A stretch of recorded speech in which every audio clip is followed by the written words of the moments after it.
Today I saw Inside Out 2. Now, the first thing I'm going to say is since COVID, theaters have been empty. Okay, I think the two biggest draws have been Barbie and Oppenheimer, baby. Basically, Oppenheimer. Barbieheimer, shall I say? Barbieheimer. And some Marvel movies did good. I think Guardians of the Galaxy 3 did good, and some other Marvel movies did good at the box office.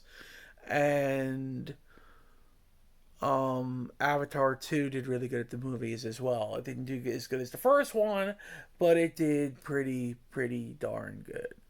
And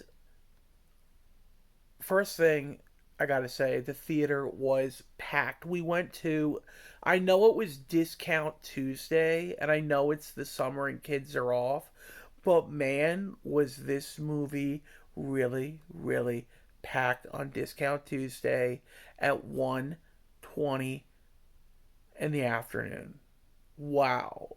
I mean, I haven't seen the side seats in the big theater and the bottom seats filled up, and almost every seat in the regular part of the theater filled up. We had people sitting next to us. We haven't had people sitting next to us in the longest time. There's always like one or two empty seats in between us and the next people, if not more.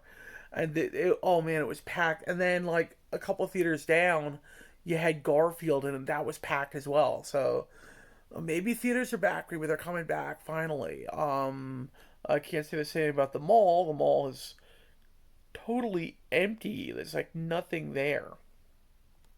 It looks like something out of a zombie like movie or something.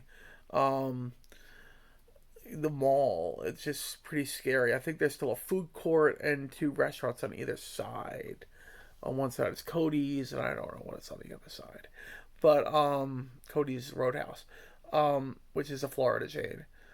But the theater was packed, and I really enjoyed the movie. And the earlier show was packed.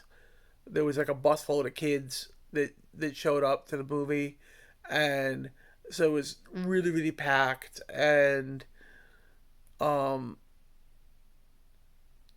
really enjoyed the movie. I don't want to say it was as good as the first one, but it was like right up there. It had that same heart and soul and beautiful story about a girl going through puberty. She's like in the eighth grade, gets soon to be in the ninth grade, and um, anxiety shows up and just totally like wreaks havoc on everything. And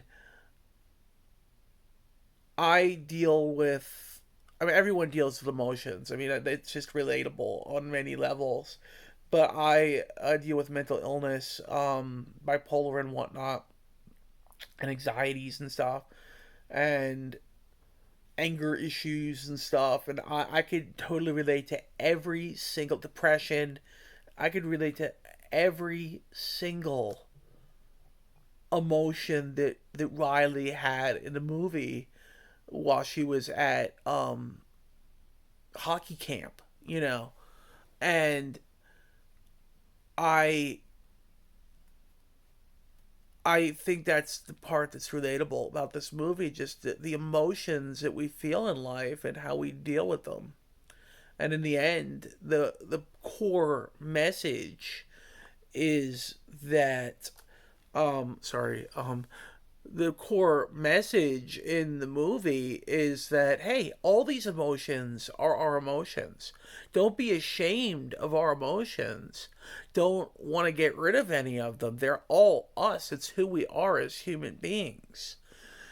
It's how we manage those emotions, and that's the emotions in the movie who are physical beings. Basically, Joy realized, hey, who are we to tell her how to feel? We just gotta guide her through it. It's like how we, we're all gonna get upset and depressed and angry at times, but it's how we deal with those emotions that we that's what it's all about. That's what the crux of the movie is about. And I taken my dad to this movie as his Father's Day gift. um, late Father's Day gift today on Tuesday. What is the date? The 18th, I think. Tomorrow's the 19th.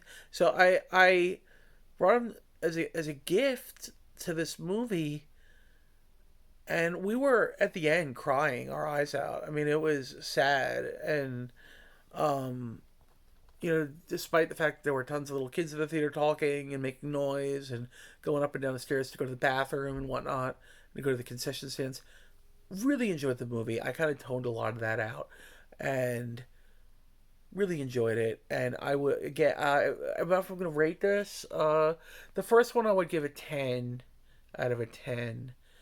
I was dealing at the time the movie was the first one. It was about a move and dealing with emotions of a move, and I had just moved to Florida like 9 years ago, and so it was emotional for me. And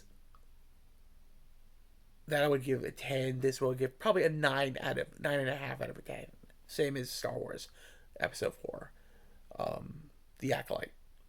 So anyway, really enjoyed the movie and highly recommend this movie. And Pixar's the best. They don't do fart and burp jokes. They don't do bodily function jokes.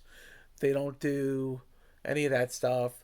They're classy and they make you cry in the end. That's what a good movie's supposed to do. So highly recommend it. Um, it, Inside Out. Did I call it The Acolyte, by the way, before? I don't even know. Um, I just did that review. Um, Highly recommend it. Highly recommend it. Inside Out too. And that'll be it, guys. Well, that's my review, my spoiler review, and hope you enjoyed it. Thank you. May the force be with you, and God bless.